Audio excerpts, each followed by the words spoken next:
자, 경제 현안을 보다 쉽게 풀어보는 경제 읽기 시간입니다. 오늘도 다양한 경제 이슈들 김대호 경제학 박사와 살펴보겠습니다.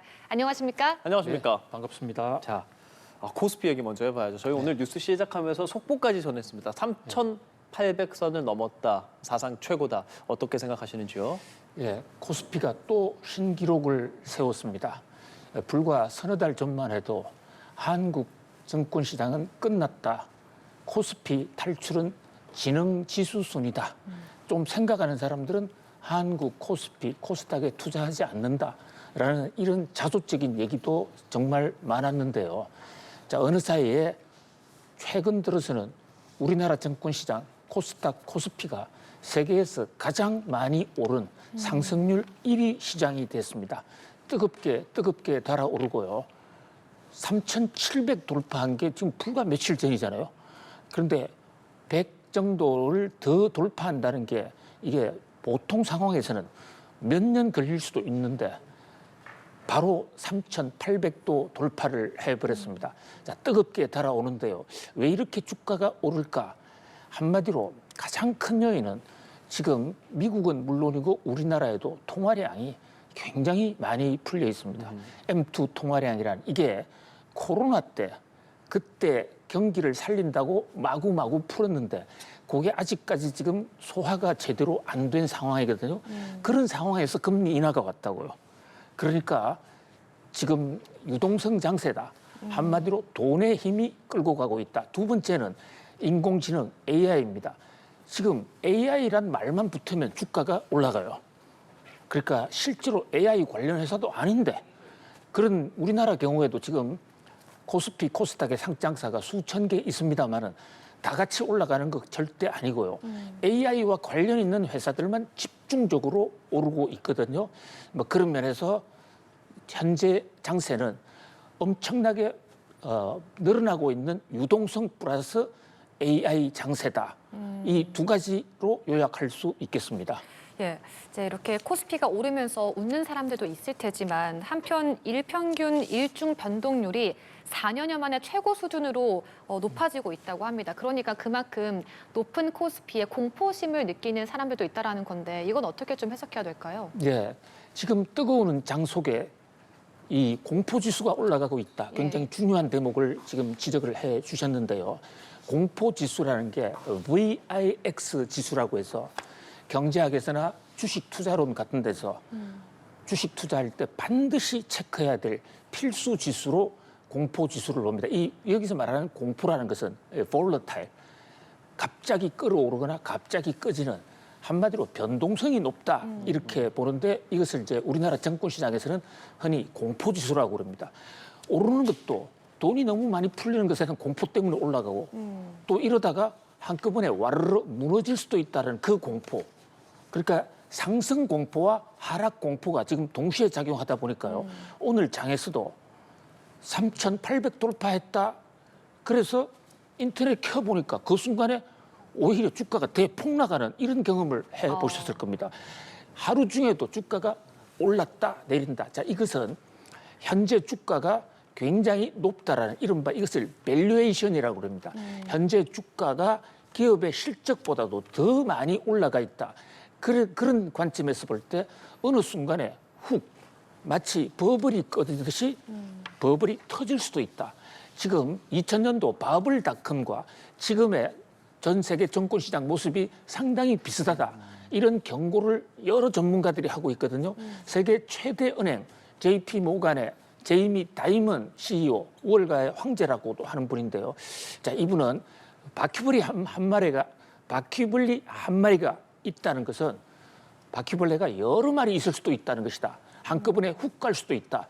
조심하자. 이제 이러다 보니까 주가가 오를 때는 차익 매물을 확 실현하고 주가가 떨어지면 또 오를 기대 공포를 갖고 있는 사람들은 마구 사들어가는 오를 기대 공포라는 것은요. 주가가 오르는데 내만 주식 투자 안 하면 내만 주식 투자하지 않으면 나 혼자만 이럴 수 있다. 이미 이른바 포모 그것도 공포 증후군이거든요.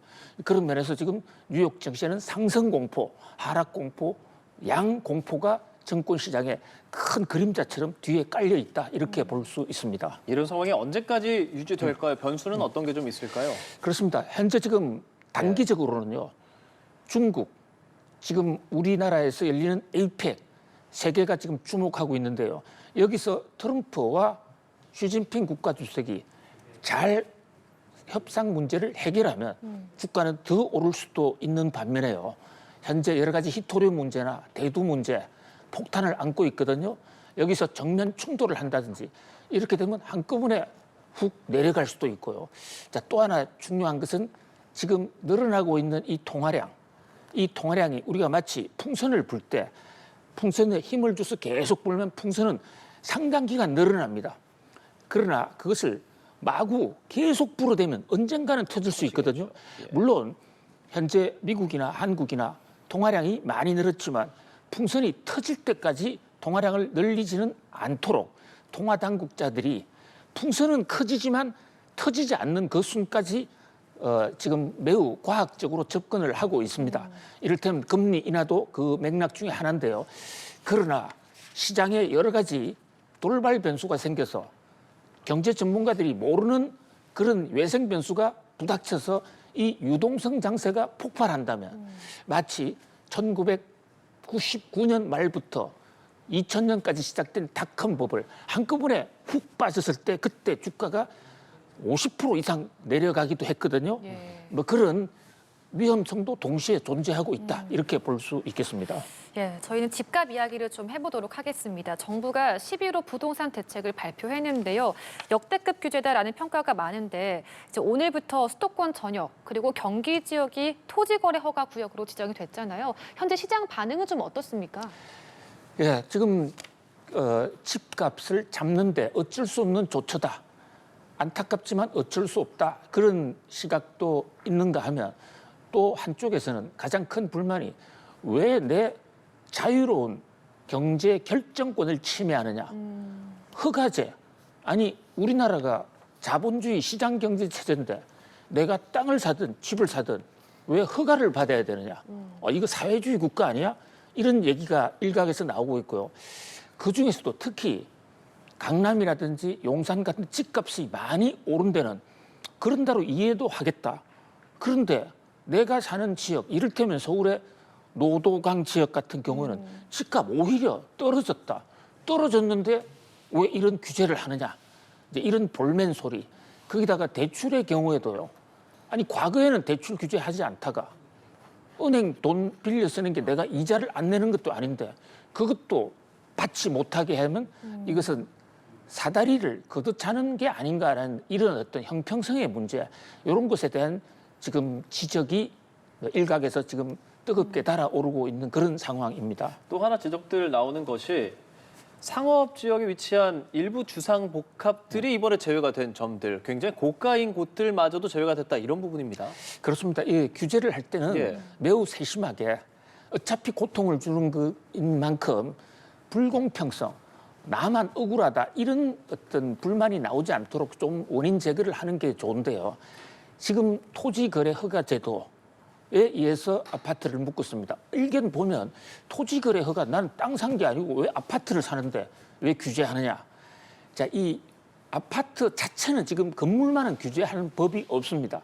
토지거래 허가제라는 게 1978년에 오래됐죠. 당시 박정희 정권이 강남 개발할 때 자, 이게 새로 도로도 만들고 아파트도 지어야 되는데 거기서 그 안에 일부 토지에 다른 사람이 팔고 사서 도로 만들 용지에다가 다른 과수원을 만든다든지 이러면 안 되니까 사회적 공감대 속에서 토지거래 허가제를 만들었어요. 그런데 그것을 원용해 쓰다 보니까 지금도 이 토지거래 허가제에 의해서 규제를 하거든요. 토지가 많은 경우에 한해서만 규제할 수 있습니다. 그러니까 부동산 중에서 주택은 주택이지만 주택도 대지 지분, 땅 지분이 있지 않습니까? 예. 땅 지분이 일정 이상 돼야 되는데요. 땅은 상업 지역도 있고 주거 지역도 있습니다. 17가지 이래 지역으로 분류를 하는데 이를테면 지금 타워팰리스. 타워팰리스는 왜 뺐어? 타워팰리스가 제일 비싸고 제일 많이 올랐는데 여기는 빼고 우리 같이 못 사는 지역은 토지거래 허가제를 묻고 이제 이런 불만인데 타워팰리스가 도곡동 상업 지역에 있는데요. 이 상업 지역은 용적률이 높지 않습니까? 하늘로 많이 올라갑니다. 그렇죠. 예. 그러다 보니까 각 아파트 한 가구당 보유하고 있는 땅은 얼마 안 돼요. 그래서 그게 15제곱미터 이하면 토지 거래 허가제를 묶을 수가 없도록 법에 그렇게 정해져 있습니다. 그렇다 보니까 좀 번화한 지역에 정말 비싼 곳 타워팰리스는 물론이고 뭐 또 여의도 같은 경우라든지 또 레미안, 서초 유니빌, 삼성 쉐르빌 이름만 들어도 고가 아파트인데 그쪽은 지금 빠져 있습니다. 예. 그뿐만이 아닙니다. 지금 연립주택 같은 것도 빠져 있는데요. 연립주택은 대부분 집값이 좀 쌉니다. 그런데 강남에는 집값 비싼 연립주택도 있거든요. 대표적으로 대치동에 있는 오세훈 서울시장의 연립주택 굉장히 고가인데 그 오세훈 시장의 연립주택도 지금 토지거래 허가제 대상에 지금 빠져 있습니다. 이런 대목에서 우리가 좀 법 체계를 좀 고쳐야 되지 않나. 물론 이것을 특정 지역을 봐주려고 한 것은 전혀 아니라고 봅니다. 예. 그러나 규제는 좀 더 과학적으로 공감을 얻어야 된다 이런 각도에서 문제가 있는 것으로 보여집니다. 예, 정부가 이렇게 좀 강력한 제재를 하는 뭐 근본적인 이유라고 할까요? 아무래도 갭 투자를 해서 집값을 띄우는 것을 좀 차단하겠다라는 이유라고 볼 수 있을 것 같은데 만약 이런 이제 투자 심리가 꺾이지 않는다면 앞으로 부동산 세제 개편도 예고한 상황이지 않습니까? 시장이 좀 어떻게 변할 거라고 보세요? 예, 이번 11호 대책이 왜 갭 투자 억제 대책이냐는 얘기가 나오느냐면요. 예. 토지 거래 허가 제도 자체가 승인을 하느냐 안 하느냐를 기준이 자기가 들어가서 사느냐 아니면 그곳을 전세 또는 대출해서 빌려주느냐 그 대목을 구분을 해서 자기가 들어가서 살 때만 살 수 있도록 허가를 해주는 거거든요. 예. 그리고 이 규정을 어기면 형사처벌까지 받습니다. 그러다 보니까 보통 우리가 집을 살 때 은행 대출도 받고 또는 전세를 끼고 삽니다. 그래서 30억짜리 부동산이다 이러면 15억 정도 전세를 끼니까 나머지 15억만으로 집을 살 수 있는데 이번 토허제, 토지 거래 허가 제도는 그것을 원천 차단해서 30억짜리는 30억짜리 다 가지고 와라. 이러다 보니까 갭 투자를 막는 게 아닌가. 뭐 갭 투자의 장단점은 있습니다만 그것이 갭 투자 자체가 불법 자체는 아니거든요. 다만 과잉 유동성으로 인한 부동산의 폭등을 좀 막아보자 이런데 또 공교롭게도 갭 투자하는 사람들은 돈 많은 사람들은 애초부터 갭 투자 안 해요. 예. 자기가 100%다 지불할 능력이 있고 또 60대라든지 50대 어느 정도 경제적 여유가 있는 사람은 갭 투자를 막아도 자기가 살 수 있는데 바로 30대, 40대, 20대 모처럼 한번 집 사보려고 했는데 갑자기 정부가 내 앞에서 갭 투자를 막았다. 난 어쩌라고. 이런 불만이 좀 나오고 있는 것입니다. 알겠습니다. 자, 한미 관세 협상 이야기 조금 더 자세히 해보도록 하겠습니다. 김용범 대통령실 정책실장이 미국 워싱턴 DC 방문을 하고 지금 이제 필요한 조율이 한두 가지 정도 남았다라고 이야기를 하고 있는 상황이에요. 실질적인 진전이 있었다는 표현도 있었는데 현재까지 상황 어떻게 보십니까? 예, 미국 워싱턴에서 미국과 한국의 고위 공직자들 간에 이 한미 관세 협상 타결을 위한 정말 전방위적인 협상이 있었습니다. 안타깝게도 완전 타결 소식은 들리지가 않고 그냥 뭐 빈손으로 일단 귀국한 거는 맞아요. 그런데 김용범 이 대통령실 정책실장 대부분 타결했다. 실질적 진전이 있었다. 맞아요. 한두 가지 남았다. 자, 이렇게 얘기한 게 오늘 증권시장의 주가를 폭등시키는데도 굉장히 요인으로 작용한 것으로 예. 보이고요. 또 한미 관세 협상이 정말 타결이 됐으면 좋겠습니다. 그런데 사실 협상이라는 것은 100개가 다 통과가 돼도 핵심 하나가 안 되면 안 되는 거거든요. 예. 그러니까 마지막까지 아직은 끝난 게 아니다. 다만 일각의 외신들은 사실상 한국과 미국이 협상을 완전히 합의를 봤는데 두 나라 정상을 생각해서 큰 틀의 합의는 에이펙, 경주, 이재명, 트럼프 정상회담 자리에서 밝히려고 하는 것이 아니냐 이런 보도도 나오고 있거든요.